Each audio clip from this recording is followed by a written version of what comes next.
ദിവസങ്ങൾ നീണ്ട സമരങ്ങൾക്ക് ശേഷം രാജ്യ തലസ്ഥാനമായ ജന്തർ മന്ദറിൽ ആരംഭിച്ചിരുന്ന പ്രതിഷേധം അത് ആളിക്കത്തുകയും ആ പ്രതിഷേധം രാജ്യവ്യാപകമാകുന്ന പശ്ചാത്തലത്തിലേക്ക് എത്തുകയും ചെയ്ത സാഹചര്യത്തിൽ ആയിരുന്നു കേന്ദ്രമന്ത്രി ധർമ്മേന്ദ്ര പ്രധാൻ രാജിവെച്ചത്.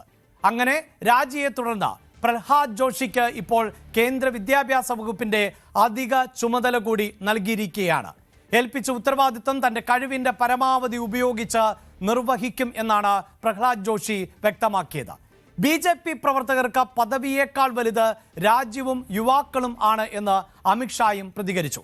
വിദ്യാർത്ഥികൾക്കെതിരെയുള്ള പോലീസ് അതിക്രമങ്ങൾ ഉൾപ്പെടെ ചൂണ്ടിക്കാട്ടി നാളെ പാർലമെന്റിൽ സർക്കാരിനെതിരെ പ്രതിഷേധം ശക്തമാക്കാനാണ് കോൺഗ്രസിന്റെ തീരുമാനം. പ്രതിപക്ഷത്തും ഭരണപക്ഷത്തും ഒരുപോലെ തന്നെ കരുക്കൾ നീക്കിക്കൊണ്ടേ ഇരിക്കുകയാണ്. വാർത്തയുടെ വിശദാംശങ്ങളുമായി നാഷണൽ ഡെസ്കിൽ നിന്ന് അജയ് സുധ ബിജു ആണ് ചേരുന്നത്. ആദ്യം അജയിലേക്ക്. അജയ്, ഇതിൽ രണ്ട് ഭാഗങ്ങളുണ്ടല്ലോ. ഒന്ന് കേന്ദ്ര സർക്കാരിന്റെ വേഷനാണ്, മറ്റേത് പ്രതിപക്ഷ പാർട്ടികളുടെ ഐക്യമാണ്. ഇവിടെ ഇതാ കേന്ദ്ര സർക്കാരിലേക്ക് വരുമ്പോൾ ദിവസങ്ങളോളം ധർമ്മേന്ദ്ര പ്രധാനെ സംരക്ഷിച്ചു നിർത്തി കേന്ദ്ര സർക്കാർ. പക്ഷേ അതിനുശേഷം ഗത്യന്തരമില്ലാതെ രാജിയിലേക്ക് പോകുന്നു.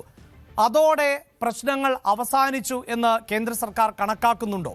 മറുഭാഗത്ത് പ്രതിപക്ഷത്തിലേക്ക് വരുമ്പോൾ പ്രതിപക്ഷം ഉയർത്തിക്കാണിച്ച പ്രധാന ആരോപണം എന്നത് നീറ്റ് ചോദ്യപേപ്പർ ചോർച്ചയായിരുന്നു. അതോ അടഞ്ഞ അധ്യായമായി മാറുന്നു, CJP പ്രതിഷേധത്തിൽ നിന്ന് പിന്മാറുന്നു. പക്ഷേ അഭിഷേക് ദീപ്കെ ഇന്നലെ പറഞ്ഞത് ഇത് ആദ്യ വിക്കറ്റാണ്, ജനാധിപത്യത്തിന്റെ തുടക്കമാണ് എന്നാണ്. അപ്പോൾ സ്വാഭാവികമായും ഇനിയും പ്രതിഷേധങ്ങൾ ഉയരാം മറ്റു വിഷയങ്ങളിൽ. അതിനെ കേന്ദ്ര സർക്കാർ മുന്നിൽ കാണുകയാണോ? പ്രതിപക്ഷം എങ്ങനെയാണ് നീക്കങ്ങൾ സജീവമാക്കുന്നത്? നിലവിൽ CJPയുടെ ഭാഗത്തു നിന്ന് നോക്കുകയാണെങ്കിൽ അവർ പ്രതിഷേധങ്ങൾ പൂർണ്ണമായിട്ട് അവസാനിപ്പിച്ചിട്ടുണ്ട്. ഇന്നലെ ജന്തർ മന്ദറിൽ രാത്രി വരെ ആഘോഷ പരിപാടികൾ നീണ്ടുനിന്നിരുന്നു. അവർ പാട്ടുകളും അതുപോലെ തന്നെ മറ്റും കേക്കൊക്കെ മുറിച്ച് ഈ വിഷയത്തെ ആഘോഷമാക്കുകയാണ് ചെയ്തത്. അതിനുശേഷം രാത്രിയോടെ സമരപ്പന്തൽ പൊളിച്ചു നീക്കിയതിന് ശേഷം പ്രവർത്തകർ ജന്തർ മന്ദറിൽ നിന്ന് മടങ്ങി എന്നാണ് വിവരമുള്ളത്. അതിനുശേഷം ഇന്ന് കോൺഗ്രസ് പ്രവർത്തകരുടെ ഭാഗത്ത് നിന്ന് സ്ഥലത്ത് ക്ലീനിംഗ് പ്രവർത്തനങ്ങൾ ഉൾപ്പെടെ പുരോഗമിച്ചു വരികയാണ്. ഇപ്പോൾ കൂടുതൽ ഈ വിഷയത്തിലുള്ള നടപടികളുമായി മുന്നോട്ട് പോകാൻ പോകുന്നത് മുഖ്യ പാർട്ടിയായിട്ടുള്ള കോൺഗ്രസ് തന്നെയാണ്. നാളെ പാർലമെന്റിൽ ചർച്ചയ്ക്ക് വരുമ്പോൾ പ്രധാനമായിട്ടും വിദ്യാർത്ഥികൾക്കെതിരെയുള്ള മർദ്ദനം ഭരണപക്ഷത്തിനെതിരെയുള്ള ഒരു വിഷയമായി കോൺഗ്രസ് ഉയർത്താൻ സാധ്യതയുണ്ട്. പിന്നെ ഈ നീറ്റ് പരീക്ഷാ പേപ്പർ ചോർച്ചയും അതുപോലെ തന്നെ +2 പരീക്ഷാ ക്രമക്കേടും ഉൾപ്പെടെ ചർച്ചയ്ക്ക് ഒരു പ്രധാന വിഷയമായി വന്നേക്കാം. ഇതിനു മുൻപേ കോൺഗ്രസ് പറഞ്ഞിരുന്നത് ധർമ്മേന്ദ്ര പ്രധാൻ ആദ്യം രാജിവെച്ചതിന് ശേഷം ഇത്തരം ചർച്ചകളിലേക്ക് കടക്കാമെന്നാണ്. എന്തായാലും ധർമ്മേന്ദ്ര പ്രധാന്റെ രാജി ഉണ്ടായിരിക്കുന്നു. അപ്പോൾ ഇത്തരം ചർച്ചകൾ വൈകാതെ തന്നെ പാർലമെന്റിൽ ഉയരാനുള്ള സാധ്യതകളുണ്ട്. അങ്ങനെ ഇത് ചർച്ചയിൽ വന്നാൽ ഭരണപക്ഷത്തെ എങ്ങനെയായിരിക്കും കോൺഗ്രസ് നേരിടാൻ പോകുന്നത് എന്നുള്ളത് ആകാംക്ഷയോടെ കാത്തിരുന്ന് കാണേണ്ട കാര്യമാണ്. മാത്രമല്ല E20 പെട്രോളിന്റെ കാര്യം കൂടി പാർലമെന്റിൽ ഉന്നയിക്കും എന്ന് ഇപ്പോൾ കോൺഗ്രസുമായി അടുത്ത വൃത്തങ്ങൾ സൂചിപ്പിക്കുന്നുണ്ട്. അങ്ങനെയാണെങ്കിൽ ഈ സമ്മേളന കാലം മുഴുവൻ ഭരണപക്ഷത്തിനെതിരെ ഇത്തരത്തിൽ വിവിധ വിഷയങ്ങൾ ഉയർത്തിക്കൊണ്ട് പ്രതിഷേധം കോൺഗ്രസ് ശക്തമാക്കിയേക്കും. CJPയുടെ ഭാഗത്തു നിന്നുള്ള മറ്റൊരു നീക്കം നമ്മൾ പരിശോധിക്കുകയാണെങ്കിൽ അവർ നിലവിൽ ഒരു ഔദ്യോഗിക വെബ്സൈറ്റ് തുടങ്ങിയിട്ടുണ്ട്. അതായത് ഈ വിദ്യാർത്ഥികൾക്ക് നേരെ പലയിടങ്ങളിൽ നിന്നും പോലീസ് മർദ്ദനം ഉണ്ടായിട്ടുണ്ട്. അത് ഡൽഹിയിൽ മാത്രമല്ല മുംബൈയിലും ബീഹാറിലും ഉൾപ്പെടെ ഇത്തരം സംഭവങ്ങൾ റിപ്പോർട്ട് ചെയ്തിട്ടുണ്ട്. അപ്പോൾ ഈ പ്രതിഷേധ പരിപാടികൾക്കിടെ വിദ്യാർത്ഥികൾക്ക് നേരെ ആക്രമണം നടത്തിയ പോലീസ് ഉദ്യോഗസ്ഥരുടെ ചിത്രങ്ങളും വീഡിയോകളും കുട്ടികൾ ഇത്തരം വെബ്സൈറ്റുകളിൽ അപ്ലോഡ് ചെയ്യണമെന്ന് നിലവിൽ CJP പറഞ്ഞിട്ടുണ്ട്.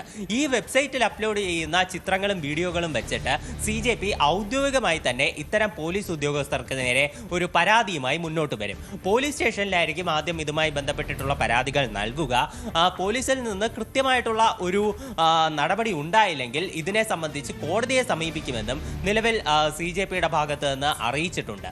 അഭിജിത് ദീപ്കെ നിലവിൽ സമരത്തിൽ പങ്കെടുത്ത എല്ലാവർക്കും നന്ദി അറിയിച്ചിട്ടുണ്ട്. അദ്ദേഹത്തിന് കഴിഞ്ഞ ദിവസം ഈ നിരാഹാര സമരവും അതുപോലെ തന്നെ ജന്തർ മന്ദറിൽ തുടർന്നതിനെയൊക്കെ തുടർന്ന് അദ്ദേഹത്തിന് ടൈഫോയിഡ് പിടിപെട്ടു എന്നുള്ള ഒരു മെഡിക്കൽ റിപ്പോർട്ടൊക്കെ വന്നിരുന്നു. അപ്പോൾ രോഗക്കിടക്കയിൽ കിടന്നാണ് അദ്ദേഹം പിന്നീട് വീഡിയോ കോൾ വഴി തൻ്റെ അനുയായികളെ അഭിസംബോധന ചെയ്തുകൊണ്ട് സംസാരിച്ചത്. എന്തായാലും CJPയുടെ ഭാഗത്ത് നിന്ന് ഇപ്പോൾ ഇത്തരം പരാതികളുമായിട്ട് മുന്നോട്ടുള്ള നീക്കങ്ങൾ മാത്രമാണുള്ളത്.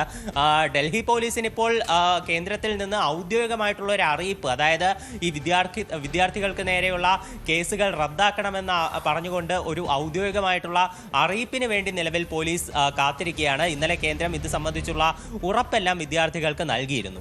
കേന്ദ്ര സർക്കാരിന്റെ ഭാഗത്തു നിന്ന് നോക്കുകയാണെങ്കിൽ ഇത് അവർക്ക് തീർച്ചയായിട്ടും ഒരു വലിയ ക്ഷീണമാണ്. ഇതിനു മുൻപേ കേന്ദ്രത്തിന് ചെറുതായെങ്കിലും ഒന്ന് മുട്ടുമടക്കേണ്ടി വന്നത് കർഷക സമരത്തിന് മുൻപിലാണ്. അന്ന് കർഷകർ രാജ്യവ്യാപകമായി സമരം ചെയ്തപ്പോൾ വിവാദമായിട്ടുള്ള കാർഷിക ബില്ലുകൾ പിൻവലിക്കേണ്ടി വന്നു കേന്ദ്രത്തിന്. അതിനുശേഷം പിന്നെ പലതരം പ്രതിഷേധങ്ങൾ രാജ്യത്തുണ്ടായി. ഇപ്പോ വോട്ടർ പട്ടിക പരിഷ്കരണം ഉൾപ്പെടെയുള്ള വിഷയങ്ങൾ ഉന്നയിച്ചുകൊണ്ട് വലിയ രീതിയിലുള്ള മാർച്ച് ഉൾപ്പെടെ രാജ്യത്തിന്റെ പല ഭാഗത്തും നടന്നു. പക്ഷേ അപ്പോഴൊന്നും മുട്ടുമടക്കാത്ത കേന്ദ്രം ഇപ്പോൾ ഏതാനും യുവാക്കൾക്ക് മുന്നിൽ മുട്ടുമടക്കുകയാണ്. അതാണ് അജയ് സൂചിപ്പിക്കുന്ന പോലെ. ഞാൻ അജയിലേക്ക് വരാം. അജയ് പറഞ്ഞു വെച്ചത് ഇതിനു മുമ്പ് ഒട്ടേറെ പ്രതിഷേധങ്ങൾ ഉണ്ടായിട്ടുണ്ടെങ്കിലും ഈ പ്രതിഷേധത്തിന് മറ്റൊരു സ്വഭാവം ഉണ്ടായിരുന്നു എന്നതാണ്. കൂടുതൽ വാർത്തകൾക്ക് news 18 Keralam YouTube channel subscribe ചെയ്യുക.